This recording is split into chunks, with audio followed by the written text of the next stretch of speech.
यह प्रश्न कि क्या भगवान श्री कृष्ण ने उन्नत अस्त्र शस्त्रों का उपयोग किया था, विशेषकर उनका प्रसिद्ध सुदर्शन चक्र, केवल एक धार्मिक या पौराणिक जिज्ञासा नहीं है। यह एक रहस्य है जो समय, विज्ञान और अध्यात्म के परे जाकर ब्रह्मांडीय तकनीकों की संभावनाओं को छूता है। जब हम श्री कृष्ण के सुदर्शन चक्र की बात करते हैं तो हमें इसे केवल एक घूमता हुआ चक्र या हथियार समझने की भूल नहीं करनी चाहिए। यह एक दिव्य ऊर्जा प्रणाली है जिसे केवल तकनीक की सीमाओं में नहीं बांधा जा सकता, बल्कि इसे ब्रह्मांडीय चेतना और ऊर्जा विज्ञान की दृष्टि से देखना आवश्यक है। सुदर्शन चक्र को वेदों और पुराणों में त्रिकालदर्शी, प्रज्ञा शक्ति और संपूर्ण ब्रह्मांडीय नियमों के ज्ञाता के रूप में दर्शाया गया है।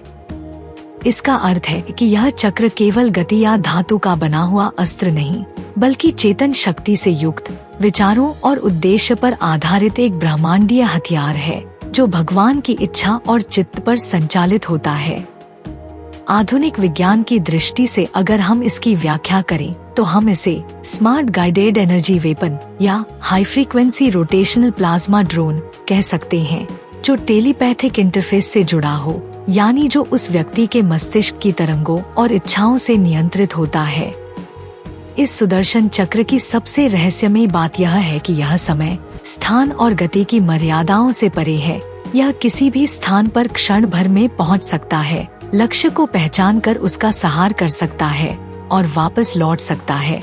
यह किसी सुपरसोनिक मिसाइल से भी अधिक तेज और अधिक सटीक है।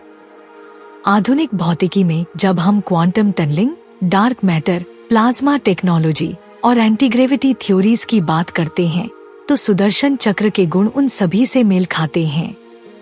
यह चक्र रोटेशनल एनर्जी, एंगुलर मोमेंटम और सेल्फ सस्टेन्ड एनर्जी सोर्स पर आधारित प्रतीत होता है, जिसका अस्तित्व इस बात का प्रमाण है कि प्राचीन भारत में ऊर्जा के ऐसे स्वरूपों की जानकारी थी जो आज के आधुनिक विज्ञान की कल्पना से परे हैं। श्रीमद् भागवत, विष्णु पुराण और महाभारत जैसे ग्रंथों में इसका प्रयोग केवल युद्धों में नहीं, बल्कि अधर्म के विनाश, दुष्ट विचारों की समाप्ति और संतुलन की स्थापना के लिए किया गया है। यह चक्र केवल भौतिक शरीर को नष्ट नहीं करता, यह मानसिक और आत्मिक विकृतियों को भी जला देता है। यही कारण है कि इसका नाम है सुदर्शन, अर्थात वह जो सर्वश्रेष्ठ दृष्टि प्रदान करता है। सुदर्शन चक्र को लेकर वैज्ञानिक दृष्टिकोण यह कहता है कि यह वस्तु ब्रह्मांडीय ऊर्जा, कॉस्मिक एनर्जी और thought wave transmission, thought controlled interface से संचालित होती है, जो उसे किसी भी प्रकार के विद्युत उपकरण या फ्यूल सोर्स की आवश्यकता के बिना सक्रिय बनाती है। क्या यह संभव है कि श्री कृष्ण एक ऐसे उच्च चेतन स्तर पर थे जहां वे ब्रह्मांडीय ऊर्जा को नियंत्रित कर सकते थे? जब हम क्वांटम एंटेंगलमेंट की बात करते हैं तो हमें यह समझ में आता है कि ब्रह्मांड में दो कण एक दूसरे से लाखों प्रकाश वर्ष दूर होते हुए भी एक दूसरे की गति और अवस्था पर असर डाल सकते हैं। तो क्या सुदर्शन चक्र भी इसी सिद्धांत पर आधारित था? क्या यह चक्र उस चेतन शक्ति का रूप था जो श्री कृष्ण की आत्मा से जुड़ा हुआ था और उसी के निर्देशानुसार कार्य करता था? अगर हम इसे प्लाज्मा तकनीक से जोड़े तो यह चक्र संभवतः ऊर्जा के अत्यंत उच्च तापमान और तीव्र स्पिन से बना एक ऐसा डिवाइस था जो धातु से नहीं बल्कि ऊर्जा से बना था और जो किसी भी वस्तु को भस्म कर सकता था। महाभारत में वर्णन आता है कि जब श्री कृष्ण ने शिशुपाल का वध किया तो उन्होंने न तो उठकर उसे मारा और न ही युद्ध किया, बल्कि केवल बैठे बैठे सुदर्शन चक्र को मन से आदेश दिया और वह क्षण भर में उड़ता हुआ गया और शिशुपाल का मस्तक काट लाया। क्या यह चेतन नियंत्रित ड्रोन नहीं है? और यदि यह केवल कल्पना होती तो हजारों वर्ष पहले इसे इतनी वैज्ञानिक गहराई से क्यों वर्णित किया गया होता? और यह मात्र श्री कृष्ण के पास ही नहीं था, विष्णु के प्रत्येक अवतार के साथ यह सुदर्शन चक्र रहा है। यह इंगित करता है कि यह कोई भौतिक वस्तु नहीं, बल्कि ब्रह्मांड के नियमों और चेतना से संचालित होने वाली ऊर्जा प्रणाली है, जो केवल उस आत्मा को सुलभ होती है जो ब्रह्मा के साथ पूर्णतः एकीकृत हो चुकी हो। आधुनिक भौतिकी में जिस ग्रैंड यूनिफाइड फील्ड की चर्चा होती है, जहां सभी ऊर्जा, चेतना और पदार्थ एक बिंदु पर मिलते हैं, क्या वह बिंदु वही है जहां से सुदर्शन चक्र की शक्ति आती है?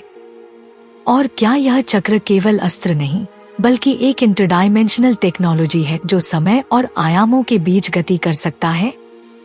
क्या यह एक ब्रह्मांडीय पोर्टल की तरह कार्य करता है जो श्री कृष्ण की चेतना से जुड़ा हुआ था और हर बार जब अधर्म बढ़ता था यह उस आयाम से प्रकट होकर संहार करता था?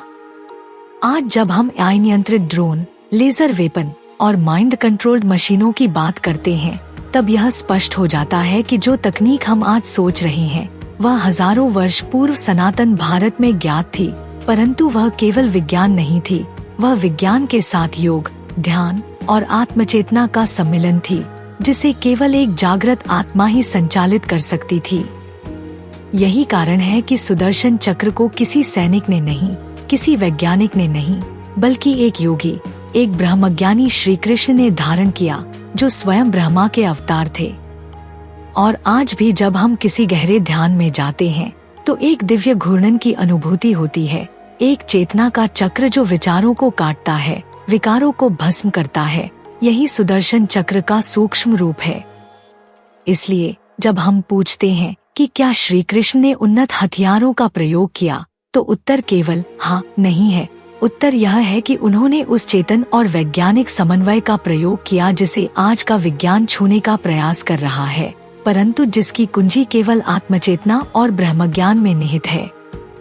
यह सुदर्शन चक्र न केवल एक अस्त्र है बल्कि एक सिद्धांत है, धर्म का सिद्धांत, संतुलन का सिद्धांत और चेतना की विजय का सिद्धांत। और जब तक यह ब्रह्मांड है तब तक यह चक्र घूमता रहेगा, सत्य की रक्षा करता रहेगा और उन आत्माओं के साथ रहेगा जो श्री कृष्ण के मार्ग पर चलती हैं।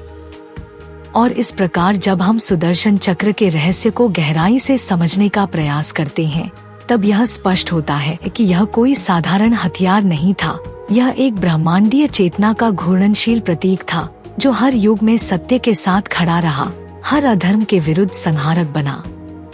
यह वही चक्र है जो केवल धातु से नहीं बना बल्कि सिद्धि, साधना और दिव्यता के समन्वय से प्रकट होता है। श्री कृष्ण का यह अस्त्र एक संदेश है कि जब आत्मा ब्रह्मा के साथ एकाकार हो जाती है तब वह ऐसी शक्ति प्राप्त करती है जो न केवल पदार्थ को बल्कि विचारों, कर्मों और नियति को भी परिवर्तित कर सकती है।